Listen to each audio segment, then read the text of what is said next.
thank you guys so much for joining us today. We are thrilled. This is actually our first time doing this event in person, our second time having this event at all. For anybody that is new to these events, I'm Stacy Pawlicki. I'm the director of the Center for Entrepreneurship at Owen and Vanderbilt, and today we are thrilled to host our second Voices of Entrepreneurship speaker series with Glenn Clayton. And before we get into a little bit about Glenn, just so that you guys know, these Voices of Entrepreneurship speaker series are really an informal way for us to bring in somebody who's an expert with an entrepreneurial background, whether it be a founder, whether it be a startup leader, whether it be a venture capitalist, to share their story and share some of their insights and answer questions that maybe you have for them. And so we are fortunate this month to have Glenn, who is both a founder, entrepreneur, and a venture capitalist. So it's a super unique perspective that he brings that we're really thrilled to be able to not only have folks here in person, but then also via Zoom listening in. Before we jump in and start the conversation off, I do want to say that if you do have questions, we will pause throughout, probably pretty early on even too, because I definitely want this to be a discussion as much as possible. If you are joining us on Zoom and you have questions, please feel free to put them into the chat. We've got some folks on our team that are monitoring that, and we'll make sure that we get any questions that you have as well out there to have Glenn answer. So, any questions before we kick it off? All right, cool. Well, I am going to introduce you, Glenn. I'm going to read a little bit about your background. Right. I won't give too much away, though. But like I said, Glenn Clayton is the managing partner of Mark II Ventures here in Nashville. And Glenn's background, well, real quick, Mark II Ventures is a venture studio that helps found and fund new startups alongside talented entrepreneurs in the Southeast. Prior to founding Mark II Ventures, Glenn has launched and scaled several ventures, one of which he actually started out of his dorm room, which we'll talk a little bit about. He's raised over $35 million in early stage capital for his own companies, including one of Alabama's largest Series A round of venture capital. He's also successfully exited a company and scaled up another to profitability with over $40 million in ARR. Pre-COVID, Glenn spent a couple of years as part of the New York City startup community, so also a really unique perspective of traveling from New York to now being in Nashville. And he developed close relationships with other founders, technologists, and venture capitalists. And so really, I think, and again, not to steal any of your thunder, but looking to build and really plant seeds in the Southeast and how he can bring that background to us here. So super fortunate to have you with us. Thanks for having me. Thank you so much. Yeah. Well, I guess to kick it off, would you tell us a little bit about kind of how you got into entrepreneurship? What did that path look like? Did you always know you wanted to be an entrepreneur, or kind of how did this passion grow within you, if you will? Yeah, so I actually did not plan to be an entrepreneur. I was a physics major. Wow. So I was a total nerd. I wanted to go, study physics and try to figure out the theories of the universe. And but I was also broke in college, and so that was the great inspiration for me to get into entrepreneurship. Is being broke and needing to buy college textbooks, which are very expensive. That was what got me into it, and then it just sort of, grew from there. Nice. So, Very cool. So that first venture you started in your dorm room, can you tell us, what did that journey look like? We've got a lot of students who are interested in founding companies. Yeah. So how did you come up with the idea? How did you get your first customers? Yeah. Did you get investment capital? Kind of tell us the story of Appleton, if you don't mind. So, now we have this, with Mark II, we help people start companies, right? And we have this very prescribed, sort of scientific way that we approach, validating a market need and coming up with a product hypothesis and testing that with the market. I did none of that, on the first company. I really got lucky. It was something that I thought I could do. Didn't intend for it to be like a big company or anything. Appleton was a tutoring platform. And so I had done tutoring for other people when I was in high school and when I got into college, and started, connecting friends of mine with people that wanted to tutor. And my sort of nickname with my friends was the tutor pimp in college, and that's kind of what I did, and ended up building some technology. This was way back in 2004 that would allow a parent to go online, kind of anywhere they were, find a tutor that matched their child's needs, set it all up, pay for it. And that was pretty innovative in 2004, right? And so we scaled that and then eventually sold that. But it was a lot of like learning by mistakes, right? There was no grand plan. There was no, here's my big idea of how I'm going to do things. No business plan. I figured out pricing by pricing it really low and losing a lot of money, and then be like, oh, I guess I need to raise prices. And so those kind of, learning through failure and just rapidly iterating. Got it. And so a lot of trial and error. Yeah. And error. So what kind of advice would you have for students in the room, anyone joining us who maybe aspires to found a company, any advice for them in that journey, if you will? Yeah, I would say, seek out mentors and advisors and people that you can surround yourself with that have maybe done it before. That's the thesis behind what we're doing with Mark II, is that, once you've started a company and scaled it and made all those mistakes, and especially if you've done it a couple times, you start to learn that there are just playbooks. There are right ways to do things regardless of the market that you're going after. There's a right way to approach product development. There's a right way to approach fundraising strategy and capital strategy, go to market, building a team. And if you can surround yourself with people that have done that before, it just saves a lot of pain, right? It sort of shortens that learning curve. And so that would be my probably number one piece of advice, regardless of what type of business you're starting, if you can find someone that's done it before. Surprisingly, most people that I've met are more than willing to give up their time, maybe less willing to give up their money, initially, but most people are willing to give you a little bit of time if you ask, especially if you're, still fairly young in your career. People are very willing to help, in my experience. So when seeking out those mentors or finding them, any things that worked really well for you that maybe if we've got students in the room that are looking to, they know, hey, I could really benefit from an operations expert or something like that, how would you recommend going to look or seeking out those advisors or mentors? Yeah, that's a good question. I think honestly just asking, just being kind of candid and upfront. I think one of the things that I suffered from, that I think most first-time entrepreneurs suffer from, is imposter syndrome, right? Like, what do I know about this? Why am I, why would anybody take me seriously? I think you shouldn't let that hold you back. You shouldn't let that sort of stop you from asking for help or reaching out to people that you don't think have any business helping you, right? I got really fortunate early on to get some great mentors and advisors, and surround myself with people who, if they had known better, probably wouldn't have spent as much time helping me because I didn't know what I was doing, right? But I think most people, especially if they've done it, if they've been there, if they've been in your shoes, they'll see a little bit of themselves in you, and you don't have to be afraid of that imposter syndrome. Just go ask. Okay. Yep. So it's refreshing to hear you talk about imposter syndrome, right? Because even somebody with the success that you've had experiencing that. So self-doubt is obviously a big part of entrepreneurship, I feel like, and not just early on, but throughout, or at least in my experience it has been. So how do you deal with those moments where you feel like you don't know what you're doing, or the self-doubt, or the imposter syndrome kicks in? Any advice for anybody else that might struggle through that? Yeah, I mean, I think, everybody does, right? Like we all do.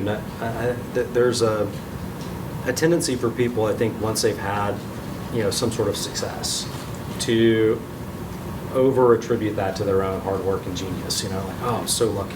A lot of it's luck. A lot of it's like being at the right place at the right time, having the right people around you. And so you kind of have to keep the ego in check once you've gotten to that point. And I think most people that you would want to be as an advisor or have around you helping you, they've been in the same position. And if you don't have a lot of doubt, you probably are missing something, right?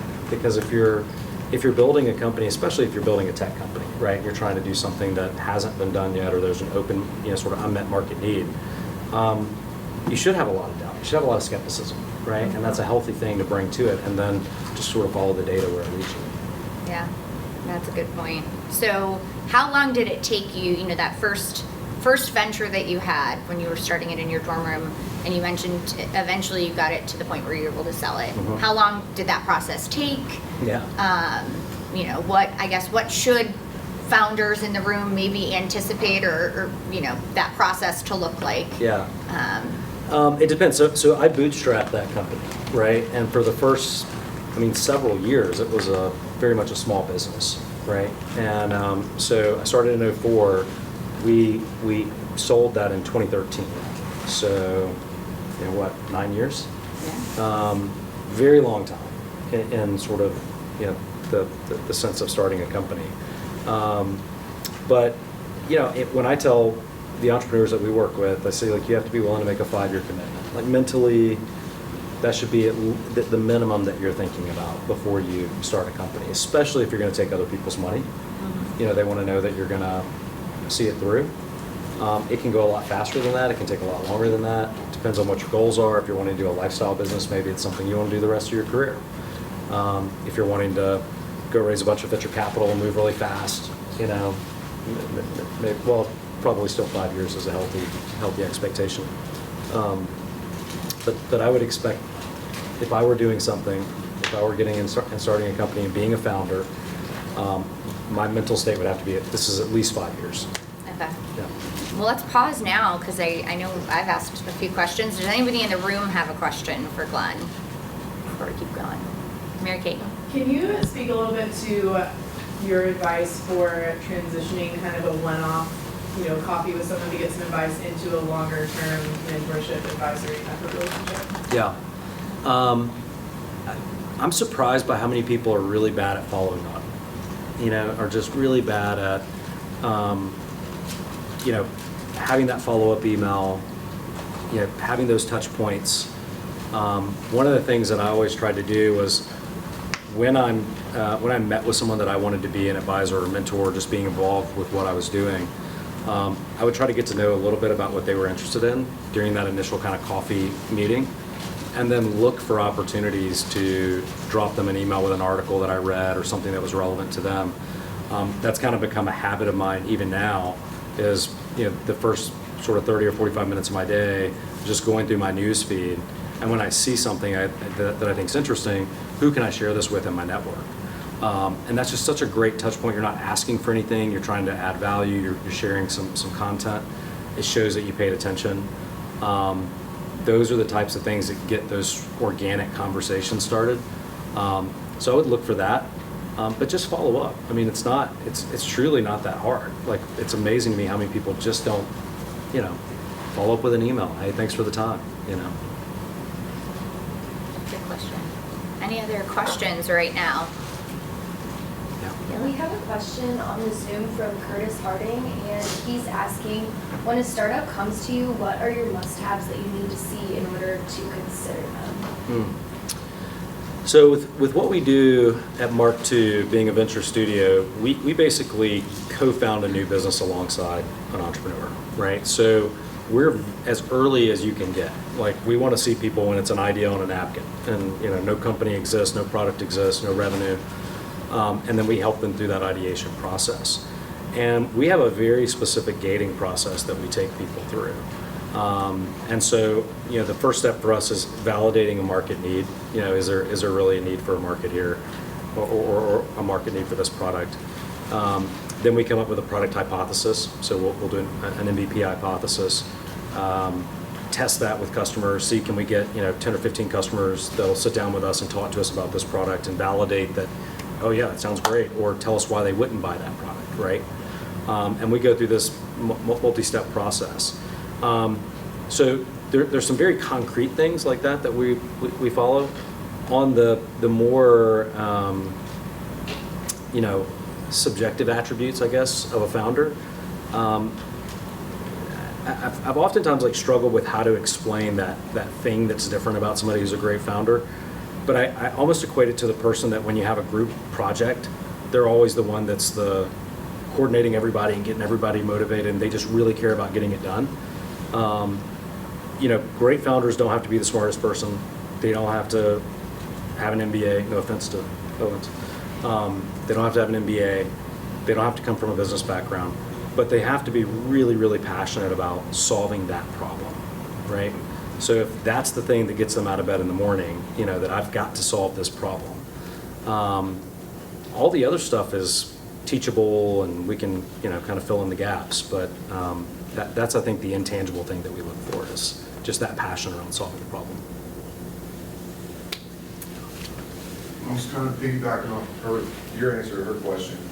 The passion's there, right? And say that whenever the company really starts to grow and scale, how, what's kind of your advice for a founder at that point, kind of when it's time for them to step back and not necessarily be in the sales role pitching it, but time to kind of take that 30,000-foot view of leadership? What's kind of your advice? Because it's tough. That idea is their baby, so how would you kind of handle that situation? That's a good question. Yeah, that was a good question. So sort of when to step back. I think it differs on the person. The thing I'll say though, you made an interesting point that the idea is their baby. That's one thing that's been really, I think instructive for me, moving from being a founder of a couple of different companies to now being on the investor side of the table, is I have a much better appreciation for confirmation bias now, right? Where when you start something, you're just so married to that idea. You're so convinced that you've got this amazing, opportunity, and you start looking for reasons to validate that you're right. Right? This is a little earlier than your question, but I'll get to it. And so I think if I had a piece of advice for everyone is, be really skeptical of your own ideas, right? Don't get too married to whatever the solution to the problem is. Really focus on, have I identified a problem that other people care about, right? You don't want to build a better mousetrap that no one needs, And so I think being really obsessed with solving a problem and then moving into how to solve that problem. If you do that, if you start with that right mindset from the beginning, then I think it makes it way easier as a founder to figure out, where do I need to be in this process? Do I need to be out front selling? Do I need to be sort of building the internal team and focused on product? But if you're focused on the problem, I just want to solve this problem. And then as a founder, it's sort of natural where you need to gravitate to best address the problem you're trying to solve. A little bit of a roundabout way, but I think that's how I would approach it. There's another question over there. As a VC studio, how much of an equity stake do you typically take, back of the napkin? Yeah, great question. So the question was, how much equity stake do we take? It depends. We're fairly formulaic in our approach. What we want to essentially do is be an institutional co-founder. So our thought is that an entrepreneur that partners with us should be as well off or better than if they partnered with an experienced co-founder to start their company. So normally, after and there's multiple steps to get through, but after we've actually invested in the company, we typically provide around $1 million in seed capital to build the product, get it launched, get it to market, and try to get to that sort of first $500,000 to $1 million in ARR. After we've invested, the post-money cap table is typically the founder at 50%, the studio at 25%, both in common stock, and then the fund that we have at 20 to 25%. And so that's sort of the normal structure for us. And we think compared to a traditional co-founder type relationship, on a post-money basis from raising capital, the founder is still at 50%, which typically isn't the case if you have a co-founder. Great question. Any other questions right now that are? We had a question Okay. submitted. What gets you out of bed in the morning? Ooh, that's a good one. Yeah, coffee. So it's I don't know what like the real what answer to that drives you. question. Yeah, what drives me.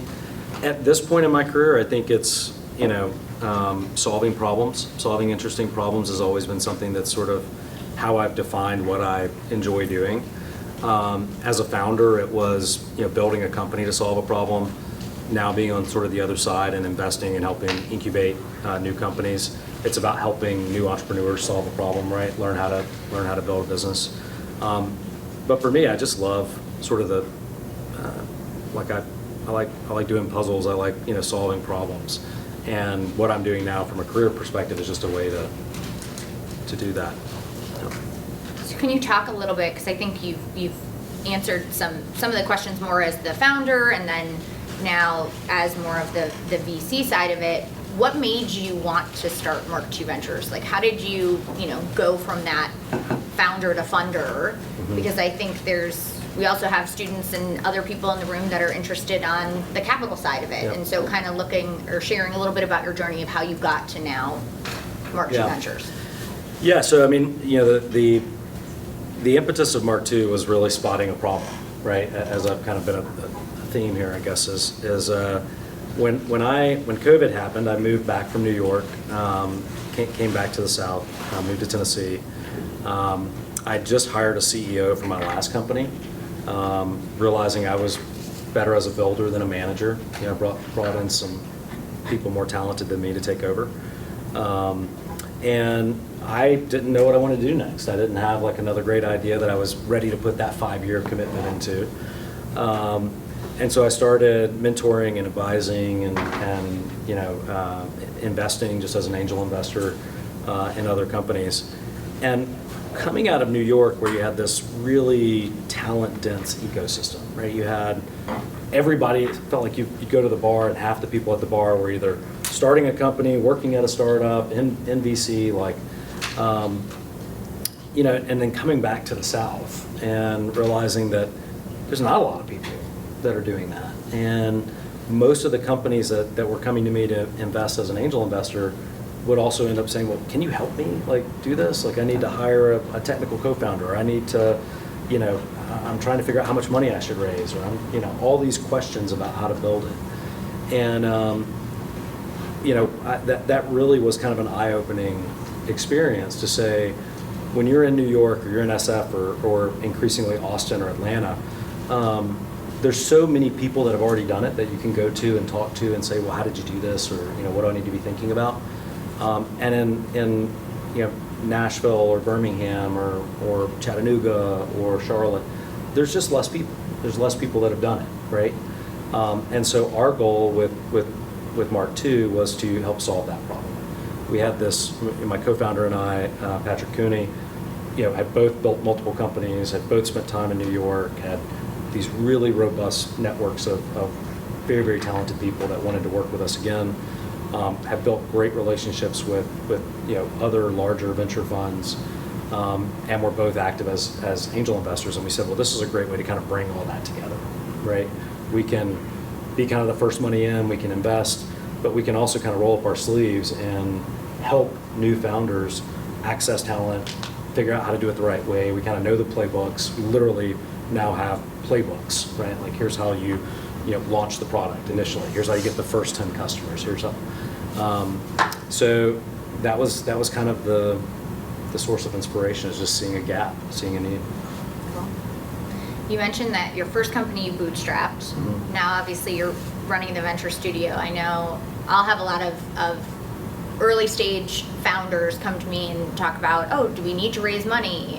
What's kind of the best route to mm-hmm. go with growing? What's your perspective on maybe when is the right time to be looking at raising capital? How important is that? Just that whole perspective, I think, on funding is a big topic that often people wonder about. Yeah, no, we have a series of blog posts on our website about this topic because it is such an important topic. And, my perspective is probably different than a lot of VCs. I sort of take exception with some of the practices in venture today, where you have funds that are raising massive amounts of capital and they're paid to basically deploy that capital. And if you look at the average size of a seed round over the last decade, it's gone from $500,000 to $2.5 million, but the cost of developing software has gone down.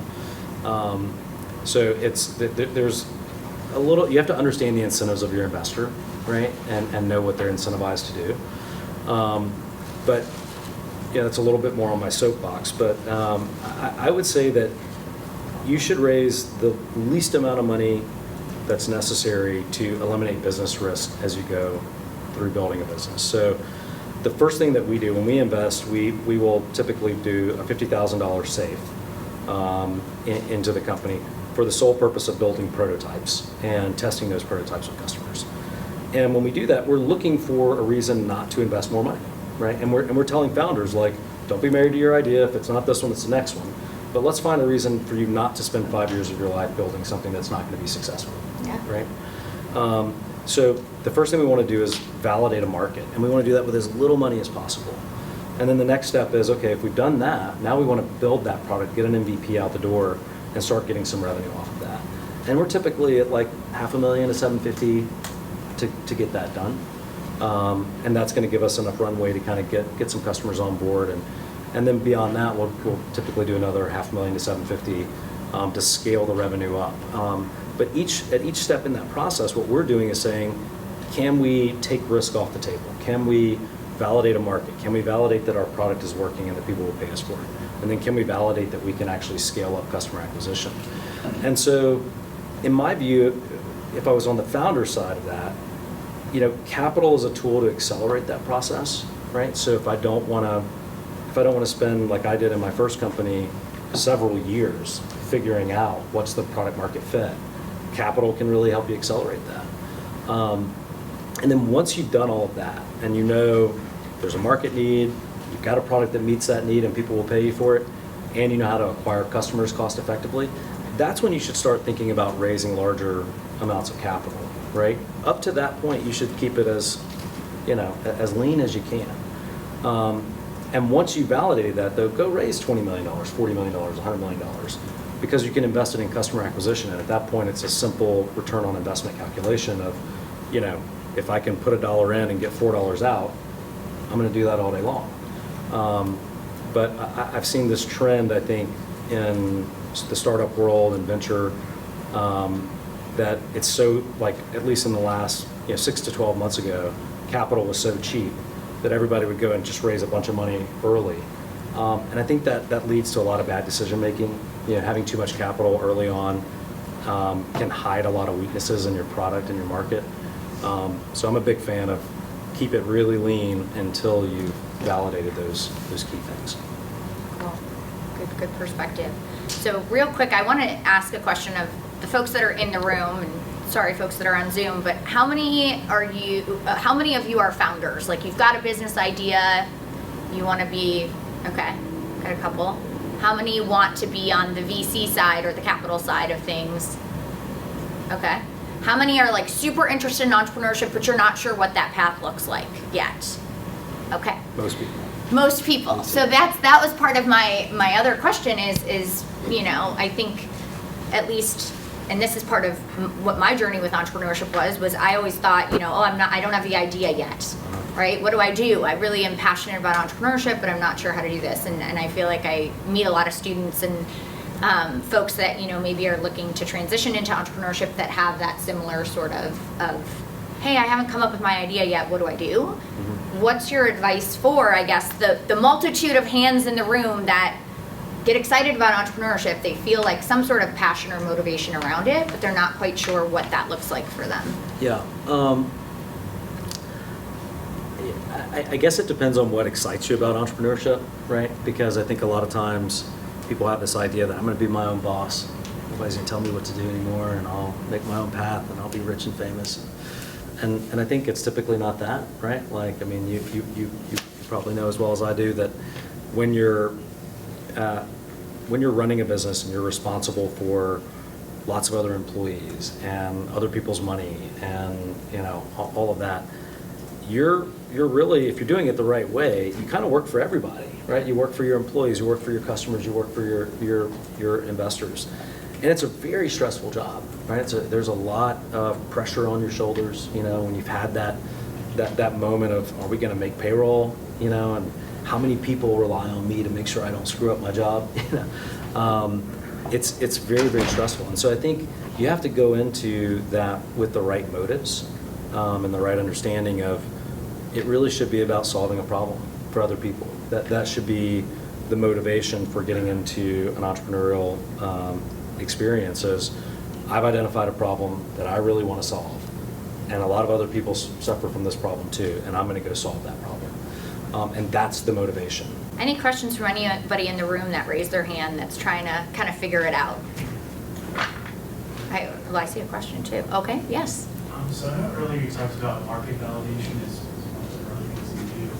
I'm just wondering, what are some of the tools that you do for that? Does it look like interviewing customers, or is it more buying data? Yep. Yeah, there's a lot of different ways to validate, a market need.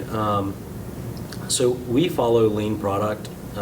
If you haven't, if you're not familiar with it, especially if you're thinking about anything tech related, there's a book, Lean Product Playbook, I believe, by Dan Olson. Highly recommend it. It's sort of the foundation of how we run our process. And it talks a lot about how do you validate a market. One of the things, like the idea of an MVP hypothesis, comes from lean product. It's a very scientific approach, getting back to my nerdy physics background. It's a very scientific approach to validating that there's a market need, then validating that your solution to that need is right. And I think talking to customers, like, you got to be very customer centric. Don't be afraid that you're starting out. I think it works to your advantage to tell people, like, hey, I'm thinking about starting a company to do this. Like, don't be afraid to let it be known that it's not a big company today. And people are more willing to help you, I think. But one of the requirements that we have before we will progress to prototyping and put that first 50K into an idea is we need to have at least 15 customers that have said, I will sit down and talk to you about this, right?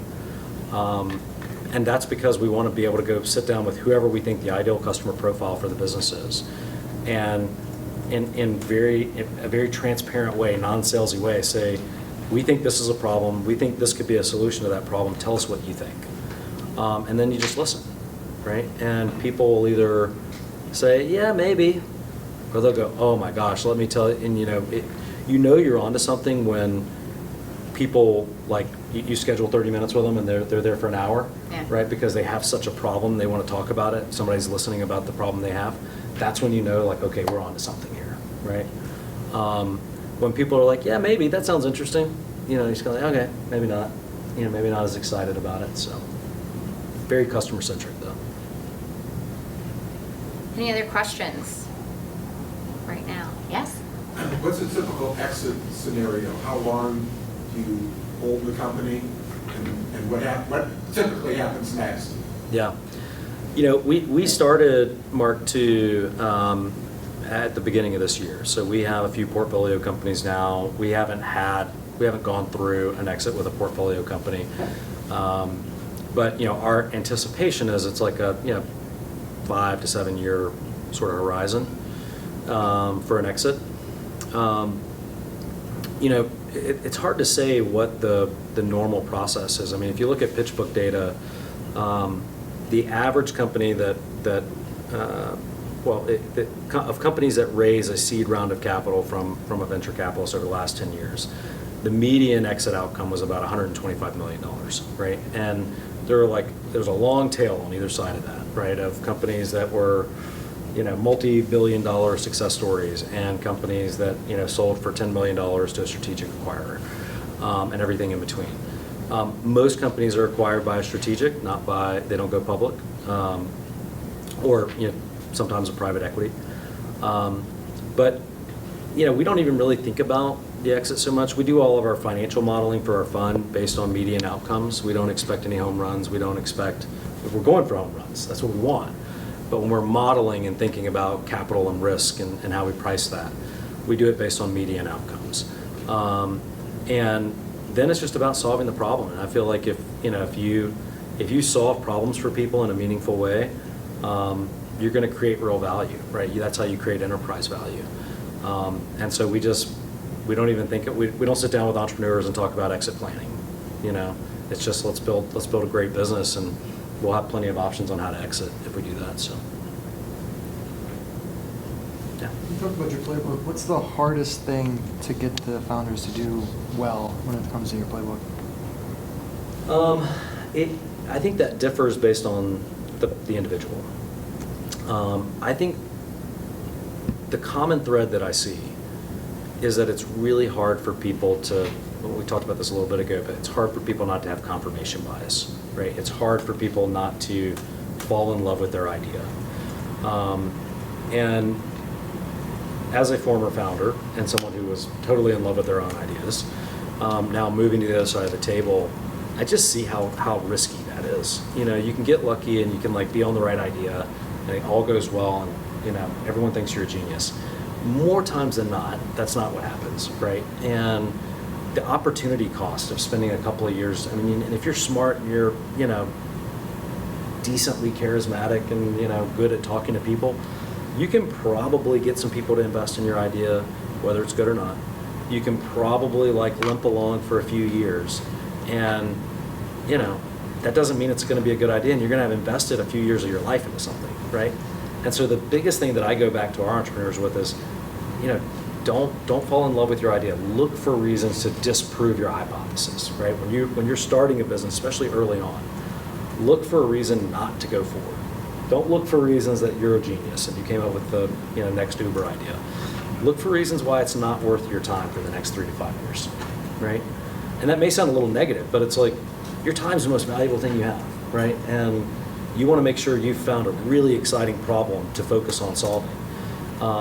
So I would say that's the hardest thing for most entrepreneurs, especially first-time entrepreneurs, to wrap their head around is, wait, so I shouldn't be trying to make everyone believe this is a great idea. I should be trying to find a reason not to do this.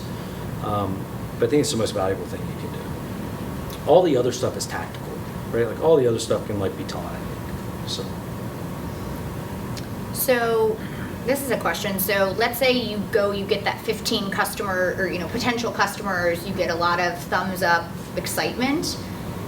I know sometimes what we'll find is we'll have early stage founders who have gone through the validation, they feel like there's a market for it, and then getting to that, sales or the marketing, early stage sales.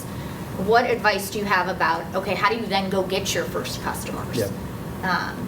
Anything around there? Yeah, for sure. So, at Mark II, there's two of us, me and Patrick, and Patrick's the go-to-market guy, right? And I'm the nerdy product guy. But I've learned a few things from him and doing it myself. I think you got to start with distribution. You got to start with, how am I going to sell this, right? When you're starting to validate, I've got a market need here. I've got an idea of how to solve this need. You've got to then go talk to people and ask the customer. So many people are afraid to just get out there and say, would you pay this amount for this thing or no, right? And why not? And I think just being willing to ask people, would you pay for this? And you learn so much, because whatever you typically start with is wrong, right? And if you're comfortable with that, you don't get discouraged by that, you'll really quickly figure out what's the compelling thing for the customer. What's the thing that they're like, oh, well, if you did this, now that I'd be really interested in. You go, okay, well, let me move over there then, And so once you get good product market fit, I think sales and distribution is easy. It's getting those first 10 customers. It's getting those first 15 or 20 customers. And so, start with the customer, start with distribution in mind. Find customers who are willing to sit down because they're so excited someone's talking about this problem that they really have, that you can sort of have them co-develop with you, right? That's a big thing for us is, if I've got 15 people willing to sit down and talk to me about this problem, then when I go, okay, well, I'm going to go build that product now based on your feedback, those same 15 people should be willing to look at prototypes and should be willing to, beta test. And if we've done it right, should be willing to say, all right, I'm ready to sign up, Yep. right? Because they've bought into that journey with you. And so I think just being willing to go out there and talk to people early on, when it's ugly, when it doesn't work right, when things are broken, that's a key. And listen. And listen. Sounds like And listen. And listen, yeah. Okay, good. Now, you've hired a lot of people too within the startups that you've had.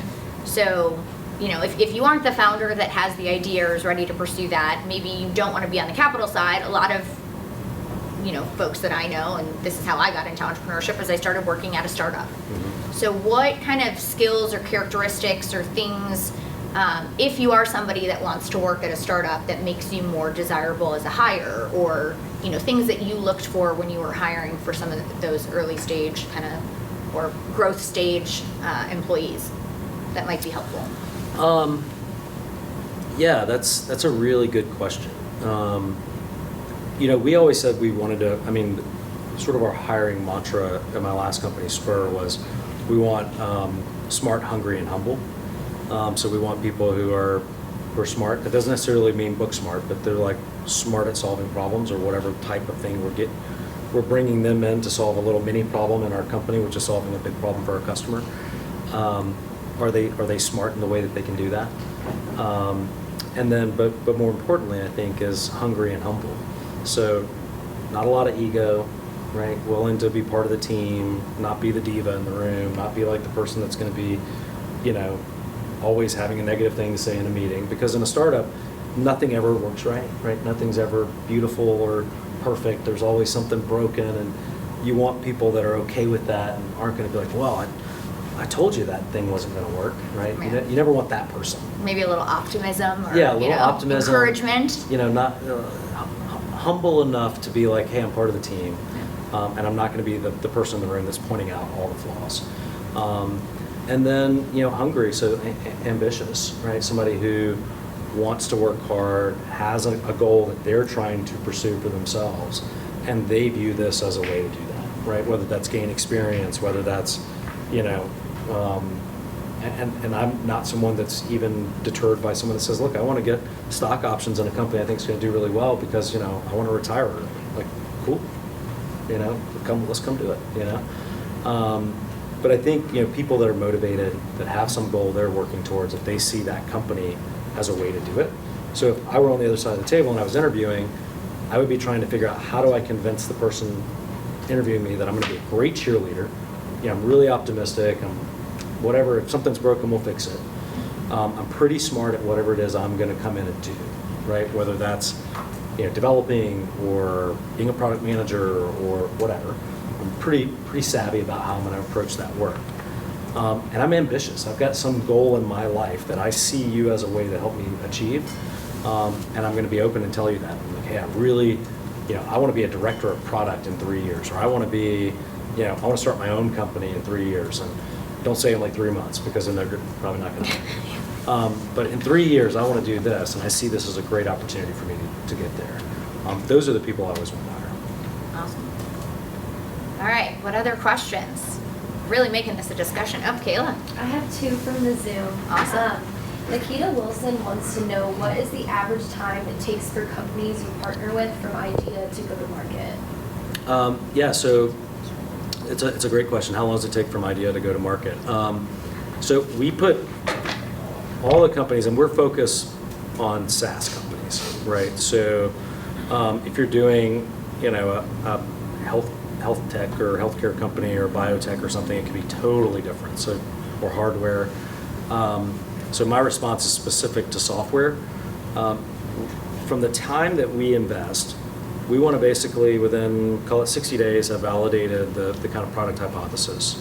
And then kind of 4 months after that, be launching something to the market. So call it 6 months from, okay, we think this is a really good idea, let's put some resources behind it, to we've got people actually logging in and using this thing and telling us what's not working. So typically 6 months. And we think about that sort of, for us, when we're launching a company, we think about that initial kind of growth phase where we're involved as an 18-month process. The first 6 months is that build and launch phase. The next 6 months is sort of that, get to product market fit phase, because whatever you launch first probably isn't the right thing. So we're testing it with customers now, we're getting feedback, we're refining. And then that last 6 months is when you start to, okay, now I've got some revenue coming in, people are paying me for this product, I need to start hiring some people, get some folks on the team so that I'm ready to grow, so that I'm ready to really start scaling up my customer acquisition. And we think of that as an 18-month sort of total process.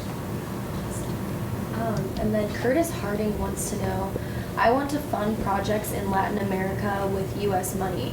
What advice would you give on finding capital willing to fund international projects? Great question. I don't know that I'm the best person to answer that. I don't have a great answer to that question. I know that there is a big push among a lot of large VC funds to want to deploy more capital in Latin America. I know a lot of funds that's part of their thesis, especially as venture investing on the coasts and increasingly in kind of like middle America has gotten more and more competitive. There's a lot of capital chasing a limited number of deals. There are a lot of investors looking to invest, outside of the U.S. And so, if depending on what Curtis's goal is, you could probably pretty easily find a bunch of funds that are looking for people to join them in helping, find great companies to back in Latin America. If you're wanting to raise capital specifically to go invest in your own fund, I don't know that I have a lot of great advice on that. What other questions, guys? Anybody? Got about 5 or so, 10 minutes. Neil. When do you turn on the optimization part of your product strategy and the A/B testing, the strategy that is more of how you get a further percentage out of each step in your flows, and when are you still just focused on finding product market fit? Great question. I think you probably shouldn't be focused on optimizing much of anything until you have product market fit, right? Until you know that and when I think of product market fit, I think market is the problem. There's a problem that people are willing to pay for, and product is the solution. So I've got a solution to that problem that people are willing to pay for. Once you have that, you can get product market fit with a kind of like a crappy product, right? You don't have to have like a super slick onboarding workflow, or you don't have to have it can be kind of ugly. Your UI can not be great, and you can still get product market fit, right? If you're solving a really compelling problem for people. And so, probably not for a while, honestly. Like that, from our perspective, when you find really big problems that people want to have solved, you don't have to be optimal. You don't have to be super slick and, trying to get another percentage point of conversion through a user flow. There's going to be more than enough opportunity coming at you when you have product market fit in a great market.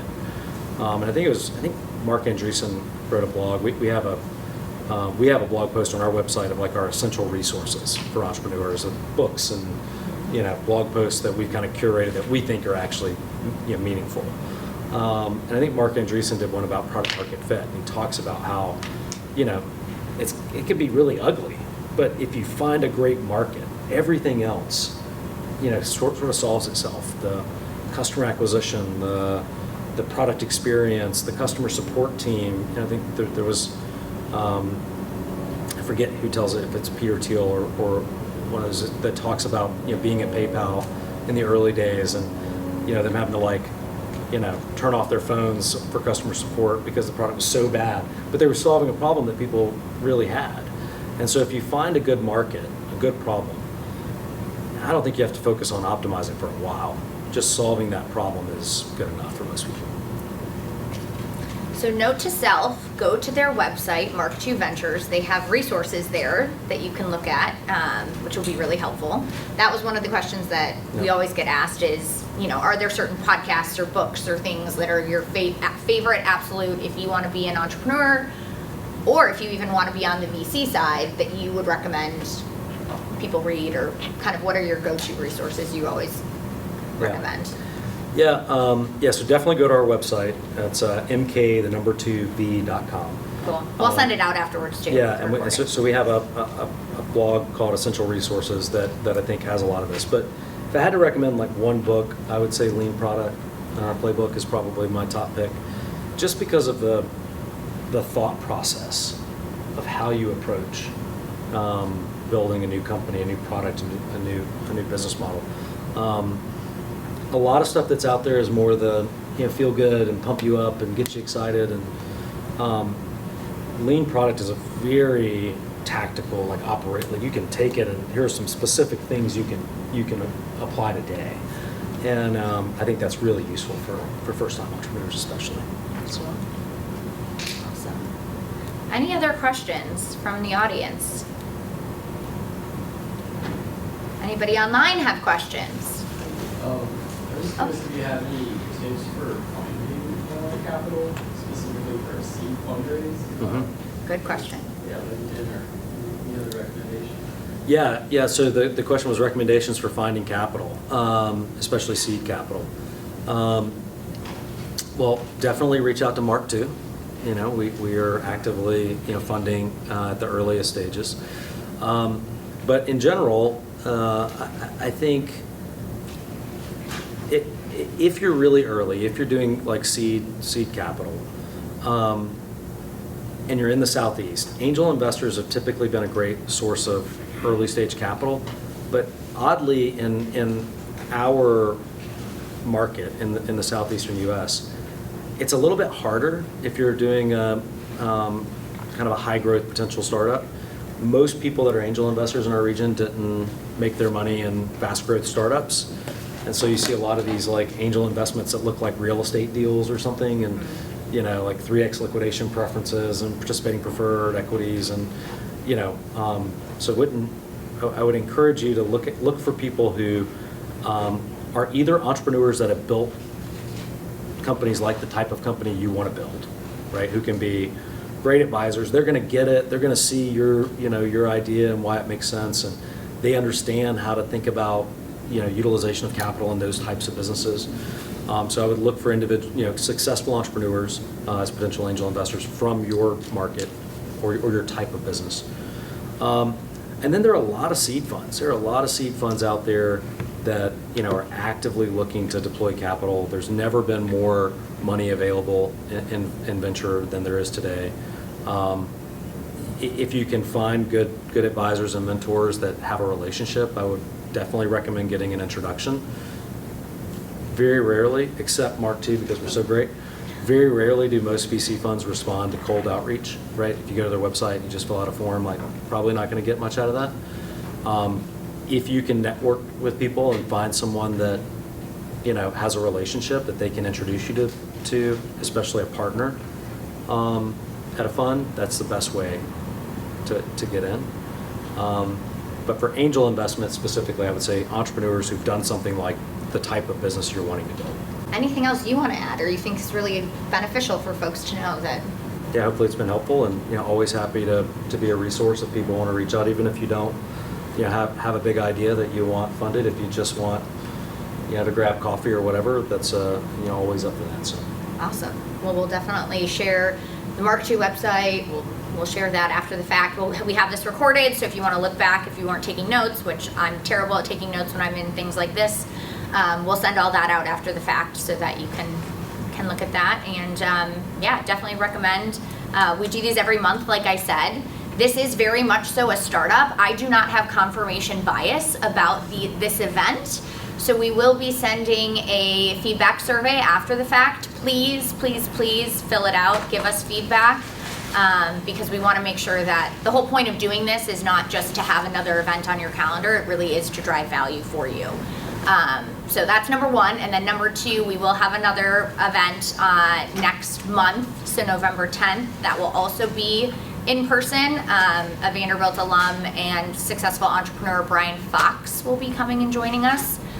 He started confirmation.com and is also a venture capitalist as well. So in the fintech space specifically. So encourage you to join us for that, and we'll stick around and answer any questions if you have any. Thank you guys again. thank you. Thank you.